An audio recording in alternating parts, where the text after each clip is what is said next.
کہ جہاں پہ آپ نے پہنچنا ہو، کچھ حاصل کرنا ہو، مگر کوئی کسی مقام تک تو پہنچنا ہے، اسلام آباد تک ان کا آنے کا پروگرام ہے، تو ابھی فی الحال اسلام آباد آنے کے نہ آثار ہیں نہ ڈیٹ کا اعلان کیا گیا ہے۔ پتہ نہیں کس چیز کا انتظار ہے، کہ کوئی اناؤنسمنٹ ہو، کوئی ان کو دعوت دی جائے، کوئی اسلام آباد میں حالات کشیدہ کیے جائیں، کنٹینر لگائے جائیں، تو تب یہ اسلام آباد کا رخ کریں گے۔ ٹھیک ہے، اپنی رفتار پہ آتے رہیں، مگر ان کے اپنے لوگ تسلیم کر رہے ہیں۔ فواد چودھری صاحب نے، ایک ہمارا کامن دوست ہے، اس کو کہا ہے کہ کوئی بات نہیں اگر کراؤڈ اکٹھا نہیں ہو رہا، مگر ہماری الیکشن کیمپین تو ہو رہی ہے، ہمارے بینر آویزاں ہیں، ہم جگہ جگہ گزر رہے ہیں، ہم اپنی بات لوگوں کے سامنے رکھ رہے ہیں، تو کوئی بات نہیں، پولیٹیکل ایکٹیویٹی تو ہے، کوئی بات نہیں اگر لوگ اکٹھے نہیں ہو رہے۔ آج بڑا ہی افسوسناک واقعہ پیش آیا۔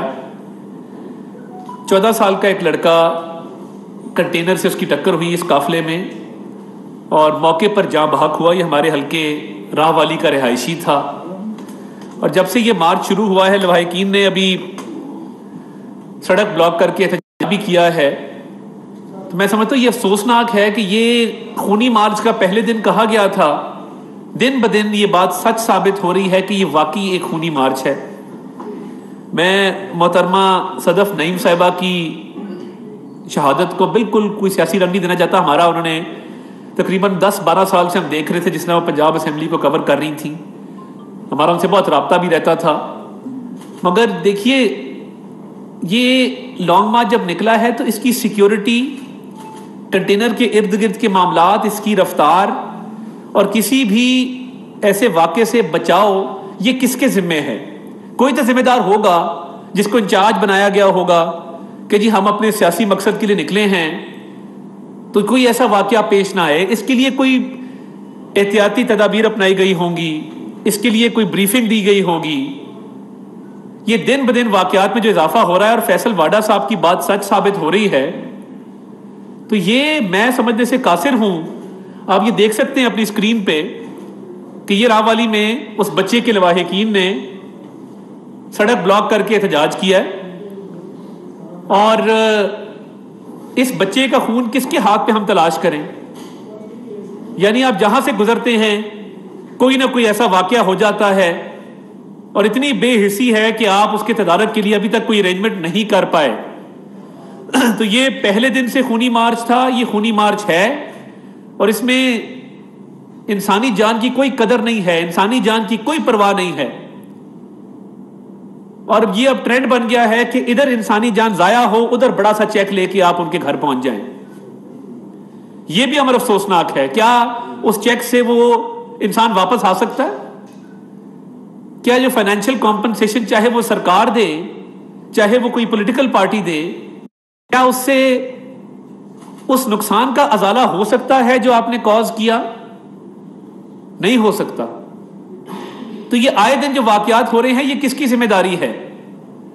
بندے آپ سے اکٹھے نہیں ہو رہے، ایجنڈا آپ کا کلیئر نہیں ہے، ہر روز ایک ایکسیڈنٹ ہو جاتا ہے، کوئی نہ کوئی انسان جو ہے وہ اللہ کو پیارا ہو جاتا ہے، جان سے چلا جاتا ہے، آپ کے کان پہ جوں نہیں ریگتی، آپ لاہور آتے ہیں، شام کو ریسٹ کرتے ہیں، صبح پھر 12-1 بجے دوپہر کو اٹھ کے دوبارہ پھر روانہ ہو جاتے۔ تو مقصد کیا ہے؟ ابھی تک مجھے اس کا ایجنڈا سمجھ نہیں آ رہا، سوائے اس کے کہ آپ NRO چاہتے ہیں۔ یہ گوگی بچاؤ مارچ بھی ہے اس کے ساتھ ساتھ، کیونکہ ان کو پتا ہے کہ ان کے خلاف اتنا مواد آ چکا ہے کہ اب اگر انہوں نے NRO لینے کی کوشش نہ کی تو شاید عمران خان صاحب کو بہت سارے کیسز میں سزا بھی ہو سکتی ہے۔ عمران خان صاحب کو فورن فنڈنگ کے کیس میں باقاعدہ FIA کی طرف سے ایک کال اپ نوٹس ایشو کیا گیا ہے، اور اس کیس میں سیف نیازی صاحب مفرور ہیں، وہ FIA کو مطلوب ہیں۔ ابھی تک نہ انہوں نے کال اپ نوٹس کا جواب دیا ہے، نہ انہوں نے FIA کے سامنے پیش ہوئے ہیں، نہ انہوں نے عدالت سے رجوع کیا ہے۔ ہماری اطلاع کے مطابق وہ پشاور میں روپوش ہیں، کیونکہ تمام فائلوں پر، تمام دستاویزات پر سگنیچر سیف نیازی صاحب کے ہیں۔ اب یہ کل جو نوٹس جاری کیا گیا ہے عمران خان صاحب کو، ان سے پوچھا گیا ہے کہ یہ مسلم کمرشل بینک میں ایک اکاؤنٹ ہے، اس حوالے سے آپ جواب دیں کہ اس میں جو پیسے باہر سے آئے ہیں اس کا ذمہ دار کون ہے؟ اور یہ عمران خان صاحب کے دستخط کے ساتھ باقاعدہ ریزولوشن موجود ہے، ہم ابھی شیئر بھی آپ سے کر لیتے ہیں، جس میں وہ کچھ لوگوں کو آتھرائز کر رہے ہیں کہ میرے بہاف پہ یہ ٹرانزیکشن کیا کریں گے۔ تو یہ عمران خان صاحب کو جو کالم نوٹس دیا گیا ہے اس کا بھی ابھی جواب کا انتظار ہے۔ اور فورن فنڈنگ میں لاہور نے بھی ایف آئی اے لاہور نے بھی عمران خان صاحب کو نوٹس جاری کیا ہے۔ اس کے علاوہ جب یہ ساری باتیں سامنے آئیں گی اور طارق شفیع نامی ایک کراچی کے بزنس مین ہیں جن کے اکاؤنٹ میں 2.1 ملین ڈالر آئے ہیں عارف نقوی کے اکاؤنٹ سے، اور پھر انہوں نے اپنے اکاؤنٹ سے وہ پیسہ ٹرانسفر کیا ہے تحریک انصاف کے اکاؤنٹ میں، 2.1 ملین ڈالر جو مبینہ طور پہ ووٹون کرکٹ کلب سے کمایا گیا پیسہ ہے جو طارق شفیع صاحب کے اکاؤنٹ میں آتا ہے۔ طارق شفیع صاحب وہ پیسہ ٹرانسفر کرتے ہیں تحریک انصاف کے اکاؤنٹ میں۔ طارق شفیع کو استعمال کیا گیا ہے بطور ایک وہیکل کے، کیونکہ دیکھیے عارف نقوی صاحب کو سزا ہو چکی، یہ ثابت ہو چکا کہ جو پیسہ عارف نقوی کے پاس باہر ہے وہ پروسیڈز آف کرائم ہیں، وہ کسی نہ کسی جرم کے نتیجے میں پیسہ کمایا گیا ہے۔ اب یہ 3 ایف آئی آرز ہو چکی ہیں فورن فنڈنگ پہ، ایک اسلام آباد میں، ایک کراچی میں اور ایک لاہور میں، جس میں بہت سارے لوگوں نے بیلیں کرا لی ہیں، کچھ کی اریسٹ کے بعد بیل ہوئی جس طرح حامد زمان صاحب کی لاہور میں ہوئی، کچھ مفرور ہیں، اور عمران خان صاحب کو جو نوٹس گئے ہیں ابھی تک اس کا جواب موصول نہیں ہوا۔ اب طارق شفیع صاحب کو جب کوسچننگ کی جاتی ہے تو وہ کہتے ہیں مجھے کچھ یاد نہیں ہے کہ میرے اکاؤنٹ میں یہ 2.1 ملین ڈالر کون ڈال گیا، مجھے کچھ یاد نہیں ہے کہ میں نے یہ پیسے آگے تحریک انصاف کے اکاؤنٹ میں کیوں ٹرانسفر کیے، مجھے کچھ یاد نہیں ہے کہ عارف نقوی سے میرے کیا معاملات ہیں اور عارف نقوی نے مجھے یہ پیسہ کیوں بھیجا۔ تو یہ بڑی حیران کن بات ہے کہ جب ان کو بلایا جاتا ہے تو ان کی یادداشت جو ہے وہ کمزور پڑ جاتی ہے اور ان کو سمجھ نہیں آتا کہ ہم نے کیا جواب دینا ہے کیا نہیں دینا۔ اس کے علاوہ یہ تحقیقات میں بہت پیش رفت ہو چکی ہے اور طارق شفیع صاحب کے حوالے سے تو طرح مواد سامنے آ گیا ہے کہ جس میں جب یہ چلان جمع ہوگا تو آپ دیکھیں گے کہ بہت سارے حیران کن انکشافات ہوں گے۔ اس کے علاوہ جو انکوائری چل رہی ہے وہ سائفر کے معاملے پہ انکوائری چل رہی ہے۔ سائفر کے معاملے پہ اعظم خان صاحب پرنسپل سیکرٹری اگست سے ہی ملک سے فرار ہیں، ہم آج نومبر کے مہینے میں بیٹھے ہیں، 4 ماہ ہو گئے ہیں۔ اعظم خان صاحب تو اسلام آباد سے ہلنے کا نام نہیں لیتے تھے، اعظم خان صاحب تو پی ایم آفس سے باہر نکلنے کا نام نہیں لیتے تھے۔ اقتدار کے مزے لوٹنے والا پرنسپل سیکرٹری آج کیا وجہ بن گئی کہ 4 ماہ سے آپ ملک سے باہر ہیں؟ آج اعظم خان صاحب نے ایک ای میل لکھی ہے ایف آئی اے کو، جب ان کو سائفر کے معاملے پہ کال اپ نوٹس دیا گیا اور کہا گیا کہ آپ جواب دیں کہ یہ سائفر والی سازش آپ نے کیوں کی، کیونکہ اصل سازش تو سائفر والی ہے جو گھڑی گئی ہے، جو بنائی گئی ہے، جس سے ملک کو نقصان پہنچانے کی ایک سازش کی گئی ہے۔ تو موصوف جو ہیں اگست سے بیرون ملک ہیں، آج انہوں نے کہا ہے کہ میں 15 دن بعد شاید پاکستان آ جاؤں۔ انہوں نے بھی دیکھا کہ شاید عمران خان کا یہ ناکام مارچ ناکام ہی رہے گا، تو میں شاید آ کے کوئی ایسا بیان دے دوں جس سے شاید میری جان خلاصی ہو جائے۔ تو میں یہ سمجھنے سے قاصر ہوں کہ اعظم خان صاحب آ کے تحقیقات کا سامنا کیوں نہیں کرتے، سائفر میں آ کے بتائیں کہ یہ منٹس کس نے بنائے تھے، کب بنائے تھے، کس کے کہنے پہ بنائے تھے، عمران خان صاحب کی کیا انسٹرکشنز تھیں، کتنی میٹنگز ہوئیں، کب کب ہوئیں۔ یہ بڑے غور طلب سوالات ہیں جن کا جواب آنا لازمی ہے۔ آج آپ کہہ رہے ہیں کہ میں 15 دن بعد آؤں گا، میں یہ بالکل میری تو یہ سمجھ سے باہر ہے۔ انہوں نے آج ای میل لکھی ایف آئی اے کو اور انہوں نے کہا ہے کہ جی آپ کا کال اپ نوٹس سے مجھے ملا ہے، مجھے 15 نومبر کے بعد کی کوئی ڈیٹ آپ دیں 15 نومبر کے بعد کی. تو یہ سائفر کے معاملے میں تو بڑی جلدی تھی، ایک میٹنگ، دوسری میٹنگ، تیسری میٹنگ، اس کے ساتھ کھلواڑ کرو، مرضی کے منٹس ڈرافٹ کرو. اب جب تحقیقات شروع ہوئی ہیں تو کوئی بندہ جواب دینے کو تیار نہیں، ملک سے فرار ہے. عمران خان صاحب کے ساتھی اور ان کے قرب و جوار میں رہنے والے لوگ ایک ایک کر کے راہ فرار اختیار کر رہے ہیں. فرا گوگی ملک سے باہر، احسن جمیل گجر ملک سے باہر، اعظم خان صاحب ملک سے باہر. جتنے لوگ شریک جرم تھے، فرا گوگی نے کرپشن کی، اربوں روپیہ کمایا ٹھیکوں میں، پوسٹنگ ٹرانسفر میں. جیسے ہی عمران صاحب کا اقتدار ختم ہونے والا تھا وہ ملک چھوڑ کے فرار ہو گئی اور واپس آنے کا نام نہیں لے رہی. نیب کی انکوائری پینڈنگ چل رہی ہے. اعظم خان صاحب تمام معاملات میں شریک جرم ہیں، مین مشیر ہیں، ہر معاملے میں ان کی مشاورت جو ہے وہ لی جاتی ہے. آج وہ بھی کہہ رہے ہیں کہ جی 15 نومبر کے بعد آپ سے بات کریں گے، آپ 15 نومبر کے بعد کا نوٹس دیں. تو یہ ایک ایک کر کے لوگ ملک سے فرار کیوں ہو رہے ہیں؟ اور اگر میں یہ کہوں کہ یہ گوگی بچاؤ مارچ ہے تو یہ غلط ہے؟ کیا اس مارچ کا مقصد ان شفاف تحقیقات سے بچنا نہیں ہے؟ کیا اس مارچ کا مقصد اس اربوں روپے کے ڈاکے پر پردہ ڈالنا نہیں ہے جو آپ نے مختلف ذریعے سے کمایا ہے؟ کیا اس مارچ کا مقصد اپنے لیے NRO حاصل کرنا نہیں ہے؟ اور دیکھیے یہ جتنی بھی تحقیقات ہو رہی ہیں اس میں یہ بھی عرض کرتا چلوں کہ سائفر والے معاملے پر 2 اور لوگوں کو کال اپ نوٹس FIA کا گیا ہے، شاہ محمود قریشی صاحب کو اور اسد عمر صاحب کو، کیونکہ وہ ان میٹنگ میں موجود تھے. اب یہ نہ ہو کہ یہ 2 لوگ بھی ملک چھوڑ کے چلے جائیں. ان کو بھی چاہیے کہ تحقیقات کا سامنا کریں. جب بلایا گیا ہے اور جب کہا گیا ہے کہ آپ آ کے ان سوالات کا جواب دیں، آج 2 تاریخ کا دوپہر 12 بجے کا کال اپ نوٹس تھا اسد عمر صاحب کا سائفر والی تحقیقات میں، اور ابھی میری اطلاعات کے مطابق تو کوئی جواب جمع نہیں کرایا گیا. تو یہ جتنی تحقیقات ہو رہی ہیں تو اس میں راہ فرار کیوں اختیار کی جا رہی ہے؟ ان سے بچنے کی کوشش کیوں کی جا رہی ہے؟ اگر آپ کا دامن صاف ہے تو آپ تحقیقات کا سامنا کیوں نہیں کرتے؟ اور کل کے لیے کل 12 بجے دوپہر کو شاہ محمود قریشی صاحب کو طلب کیا گیا ہے. یہ وزارت داخلہ نے مجھے تفصیلات فراہم کی ہیں کہ یہ جو تحقیقات ہو رہی ہیں اس میں کبھی بیل لی جاتی ہے، کبھی بہانہ کیا جاتا ہے، کبھی کوئی عذر پیش کیا جاتا ہے. طارق شفیع صاحب کی بیل تھی، کورٹ میں میڈیکل سرٹیفکیٹ جمع کرایا گیا ہے کہ میں بیل پہ نہیں آ سکتا. اب کورٹ نے تاکید کی ہے کہ اگلی دفعہ آپ کی حاضری لازمی ہے. تو میں یہ کہنا چاہتا ہوں کہ ایک ایک کر کے جو ملک لوگ چھوڑ رہے ہیں اور تحقیقات سے بچنا چاہ رہے ہیں، یہ بچنے کا راستہ نہیں ہے. آپ کو یہ فیس کرنی پڑے گی.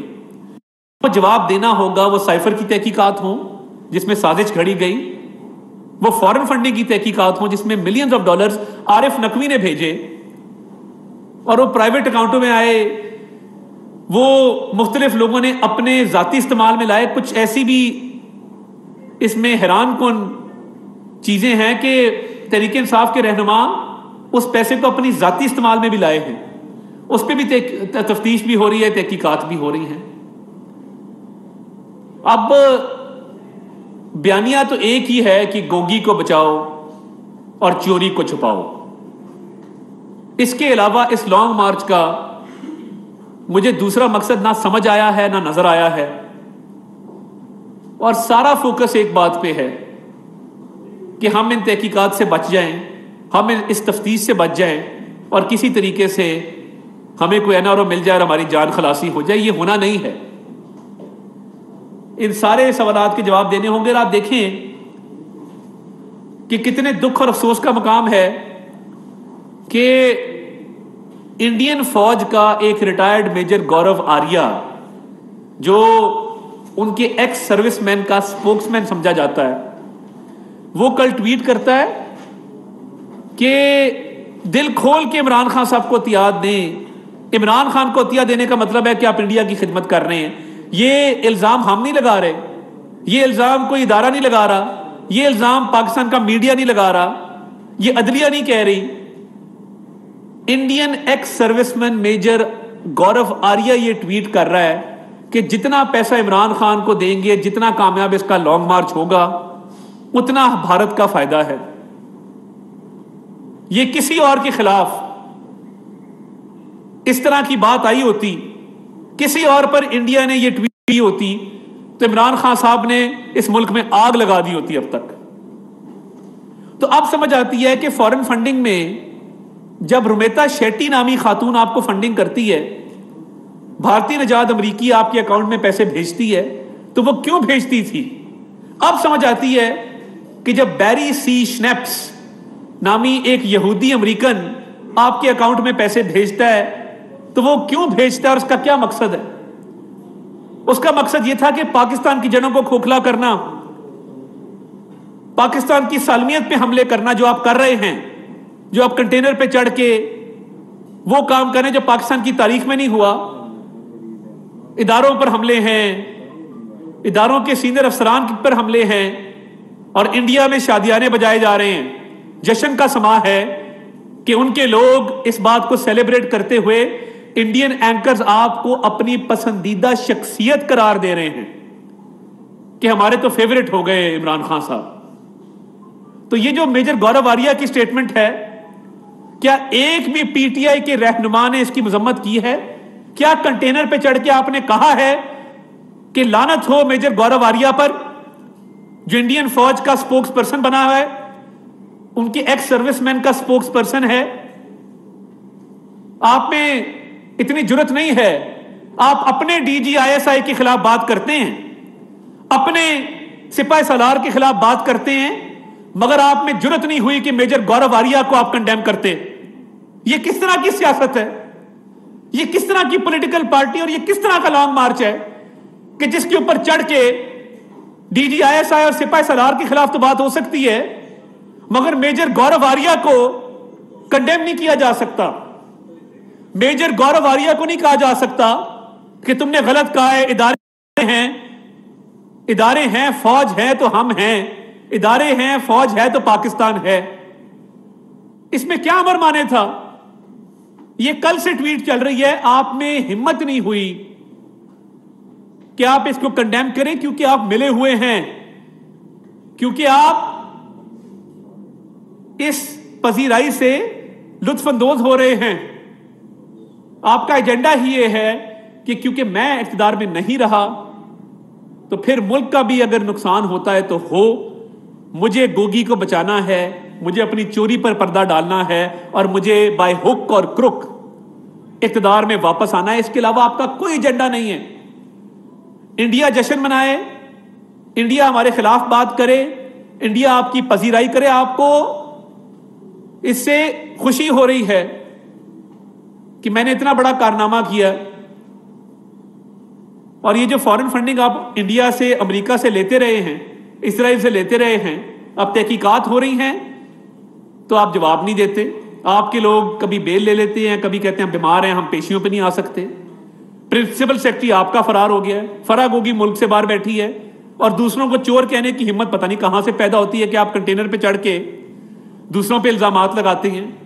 اس ملک میں کبھی یہ نہیں ہوا کہ فوج اور آئی ایس آئی کے خلاف باتیں کی گئی ہوں اور انڈیا میں پذیرائی ملی ہو, اور اتنی اچھے طریقے سے فار اینڈ وائڈ انڈیا میں جو ہے وہ پذیرائی مل رہی ہے.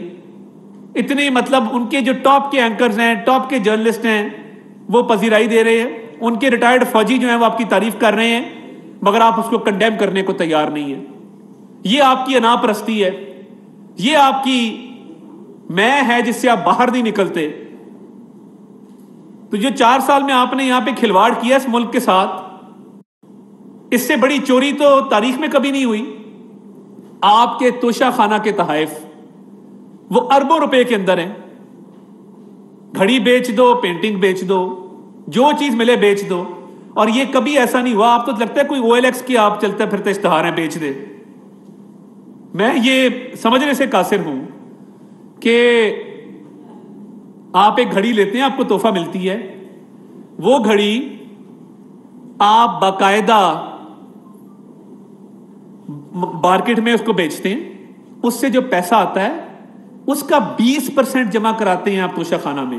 توشہ خانہ کی پالیسی یہ ہے کہ اگر کسی نے کوئی تحفہ خریدنا ہو, میں بیچنے کی بات نہیں کر رہا, آپ کو تحفہ ملا, آپ نے خریدنا ہے توشہ خانے سے, تو اس کی 50% آپ کو جمع کرانی ہوتی ہے توشہ خانے کے اندر ویلیو کی.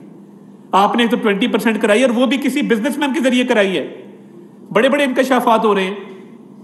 گھڑی آئی, اس کو بجائے کہ توشہ خانہ میں جمع کرا کے آپ بعد میں خریدتے, آپ نے پہلے بیچا, جمع نہیں کرائی, بیچ دی. بیچنے کے بعد جو پیسے آئے اس کا 20% جمع کرایا. یہ 4 قسم کی چوریاں ہیں.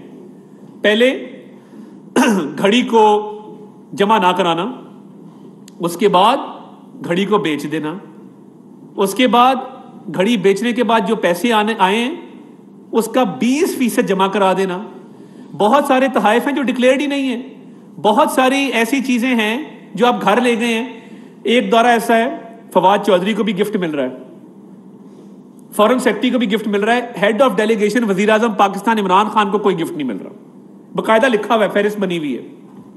یا تو انہوں نے سمجھا اتنا گیا گزرا ہے, جو چیز کو دیتے ہیں بیچ دیتا ہے, اس کو کچھ نہ دو. یا تو یہ ہے, یا پھر یہ ہے کہ آپ نے وہ چھپا لی, اپنے ذاتی استعمال میں لائے, بیچ دی, آپ نے ڈکلیئر نہیں کیا. تحقیقات ہو رہی ہیں, مگر یہ کوئی ایسی بات نہیں ہے. لوگ کہہ رہے ہیں جی گھڑی بہت چھوٹی چیز ہے. میرے جیسے مڈل کلاس آدمی کے لیے بہت چھوٹی چیز ہوگی, یہ سستی سی گھڑی ہم پہنتے ہیں. مجھے اکثر لوگ کہتے ہیں اس کا سٹریپ بھی ٹوٹا ہوا ہے. بات یہ ہے, آپ بطور وزیر اعظم پاکستان اربوں روپے کی گھڑیاں جو قیمتی گھڑیاں ہیں, 50 کروڑ کی گھڑی ہے, 70 کروڑ کی گھڑی ہے, وہ آپ بیچ دیں, ڈکلیئر نہ کریں, اس کی تھوڑی ویلیو جمع کرا دیں, پھر 5 کیرٹ کی انگوٹھیاں مانگیں, اور چور ہمیں کہیں کنٹینر پہ چڑھ کے انڈیا سے شاباش لیں, اور چور ہمیں کہیں آپ کنٹینر پہ چڑھ کے. آپ کو شرم آنی چاہیے. آپ کا محاسبہ بھی ہوگا, آپ کا احتساب بھی ہوگا, اور آپ کو ایک ایک بات کا جواب دینا ہوگا. یہ نہیں ہو سکتا کہ آپ انڈیا سے داد لیں اور دوسروں کو غدار کہیں. وہ شعر ہے نا کہ کچھ فیصلہ تو ہو, کدھر جانا چاہیے, پانی کو تو اب سر سے گزر جانا چاہیے, تہمت لگا کے ماں پہ جو دشمن سے داد لے, ایسے سخن فروز سے لڑ جانا چاہیے. میں جمہوری آدمی, تھوڑی سی میں نے اس میں ماڈیفیکیشن کی ہے, مگر بات یہ ہے کہ آپ اپنی فوج پہ, اپنی ISI پہ تہمت لگا کے دشمن سے داد لے رہے ہیں. آپ کو شرم نہیں آ رہی اس بات پہ؟ اور ابھی بھی وہ کالی اینک رات وہ دنوں لگا کے کنٹینر پہ میں اس سے بار بات ہی کوئی نہیں ہے. تمہاری میں یہ ہے کہ تم چور ہو, تمہاری میں یہ ہے کہ تم ڈاکو ہو, تمہاری میں یہ ہے کہ تمہاری فرا گوگی فرار ہے, تمہاری میں یہ ہے کہ تمہارا اعظم خان فرار ہے, تمہارے پہ ملینز آف ڈالرز کی امبیزلمنٹ کا الزام ہے, عارف نقوی باہر گرفتار ہے, اور تم جواب دینے سے قاصر ہو. تمہارا قوم بھی محاسبہ کرے گی, اور ہم بھی انشاءاللہ اللہ تعالیٰ کے فضل سے کریں گے. سوال لے لیں. پہلے جو الزامات جن کا آج جس طرح آپ پریس کانفرنس کر رہے ہیں, اسی طرح PTI کے وزراء آپ نے دیکھا کہ وہ ڈیفینڈ کرتے تھے اسٹیبلشمنٹ کو, آج آپ ڈیفینڈ کر رہے ہیں. آپ کی جانب سے تنقید جو ہوتی تھی وہ آج کل ان کی جانب سے ہو رہی ہے. تو ہمیں تو ایسا مطلب جو عوامی سطح پہ بھی اور پریس میں بھی جو تاثر آ رہا ہے وہ یہی ہے کہ چہرے بدلے ہیں, بالکل وہی رول, پہلے آپ کا جو رول ہے وہ نبھا رہے ہیں اور جو رول ان کا تھا وہ اب آپ نبھا رہے ہیں. کوئی فرق ہے کیا؟ نہیں, بہت بڑا فرق ہے. ہمارا نعرہ تھا ووٹ کو عزت دو, اس کا نعرہ ہے مجھے ووٹ لے کے دو. اور دونوں میں فرق کیا ہے؟ ہم یہ کہتے تھے کہ اداروں کا ایک آئینی رول ہے, ایک آئینی حدود حربہ ہے جس کے اندر رہ کے اداروں نے کام کرنا ہے. ہماری تنقید اداروں پہ جب ختم ہوئی جب ادارے نے کہا کہ ہم نیوٹرل ہیں. ہمارا تو مقصد ہی یہ تھا نا جی. ہم کہتے تھے کہ ہر ادارہ آئین میں دیے گئے طریقہ کار کے مطابق چلے. ان کا پرابلم یہ ہے کہ ادارہ نیوٹرل کیوں ہوا, کیونکہ نیوٹرل تو آپ کو پتہ ہے کیا ہوتا ہے. ان کو تکلیف یہ ہے کہ ان کو اپنے حمایتی چاہیے, ان کو ایسے لوگ چاہیے جو ان کو انگلی پکڑ کے چلائیں بھی, پارلیمنٹ بھی ان کے نمبر پورے کریں, ان کا بجٹ بھی پاس کرائیں, ان کی جی حضوری بھی کریں, ان کے غلط صحیح سارے فیصلے مانیں. اور اگر کوئی کہے کہ آپ کے گھر سے کرپشن کا ریکٹ چل رہا ہے, فرا گوگی کے تانے بانے آپ کے گھر سے ملتے ہیں, تو اسے کہے کہ نہیں تم محب وطن نہیں ہو کیونکہ تم نے فرا گوگی کی چوری مجھے آ کے بتائی ہے. وہ جو آج کل بیٹھ کے, میں بڑی عزت کرتا ہوں ہر صحافی کی, میں نے بڑا لوگوں کو دیکھا ہوا ہے. میں عمران ریاض خان صاحب کو تب جانتا ہوں جب وہ ایکسپریس کے بیٹ رپورٹر تھے, 2009 کی بات کر رہا ہوں. ہمارا تب بھی ان سے اچھا تعلق تھا, رہتا تھا. مگر جب وہ کہتے نا کہ تم نے مجھے بتایا تھا کہ یہ چوری کی گئی, تم نے مجھے ثبوت دیے تھے, تم نے کہا تھا یہ چور ہیں, تو جب انہی لوگوں نے بتایا کہ فرا گوگی چور ہے, جب انہوں نے کہا کہ بشرا مانیکا انگوٹھیاں مانگتی ہے اور اس کے تانے بانے فرا گوگی سے ملتے ہیں, اس پہ بات کرنے کو کوئی تیار نہیں. فرق صرف اتنا ہے کہ اب اس کو نیوٹرلٹی پہ اعتراض ہے, ہم نیوٹرلٹی کے حامی ہیں. جوید صاحب سائفر کے اوپر جیسے کہ تحقیقات ہو رہی ہیں, جی طلب بھی کیا ہے سابق وزیر اعظم کو اور سابق وزیر خارجہ کو. ایک طرف تو یہ تحقیقات ہے کہ سائفر وزیر اعظم ہاؤس میں نہیں ہے, کیوں نہیں ہے, اس کی تحقیقات ہو رہی ہیں, اور جو آڈیو بھی مبینہ طور پر گفتگو ہوئی ہے. دوسری بات یہ ہے کہ ایک ہائی پروفائل آفس کی بگنگ کی جاتی رہی ہے, اس کے اوپر کوئی تحقیقات دکھائی نہیں دیتی, اس کی کیا وجہ؟ دیکھیے, پہلی بات یہ ہے کہ جو سائفر کی تحقیقات ہو رہی ہیں یہ کنسپریسی اس ملک کے خلاف ہوئی ہے. یہ کنسپریسی اس ملک کے فارن ریلیشنز کو خراب کرنے کے لیے ہوئی ہے. یہ اپنے اقتدار کو بچانے کے لیے اور پولیٹیکل فیس سیونگ کے لیے ایک کنسپریسی ہوئی ہے جس کی تحقیقات ہو رہی ہیں. سائفر ایک ایسا ڈاکیومنٹ جو آپ جلسے میں نہیں لے جا سکتے قانونی طور پہ. آپ نے جیب سے نکال کے جلسے میں وہ کاغذ لہرایا ہے. آپ کے اپنا انٹرویو ہے کہ سائفر میرے پاس تھا. اسد عمر کہتے ہیں جی سائفر, انہوں نے سائفر گما دیا, ہمارے پہ الزام لگاتے ہیں, اور یہ خدا نہ خواستہ پی ایم ہاؤس کو آگ نہ لگا دے. یہ آن ریکارڈ بیان ہے اسد عمر کا. اسی شام خان صاحب کہتے ہیں کہ سائفر میرے پاس تھا, میں گھر لے آیا تھا.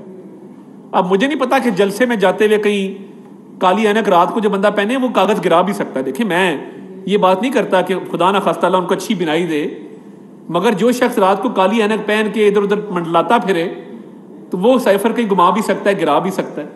تو یہ برآمدگی ہوگی, تحقیقات چل رہی ہیں. شاہ محمود قریشی صاحب کو بھی چاہیے پیش ہوں, اسد عمر صاحب بھی پیش ہوں, اعظم خان کو بھی واپس بنائیں, آ کے تحقیقات کا سامنا کریں. تو یہ سائفر کی گمشدگی کے حوالے سے بھی تحقیقات ہوگی کہ جی سائفر آپ نے کہاں گمایا, کیسے گمایا. تو یہ سارے بڑے غور طلب سوالات ہیں جو جوائنٹ انویسٹیگیشن ٹیم ایف آئی اے کی ہے وہ اس پہ بھرپور محنت بھی کر رہی ہے, اس کی پوری انویسٹیگیشن کر رہی ہے. انشاءاللہ ریزلٹس ملیں گے. تھینک یو جی, بہت شکریہ.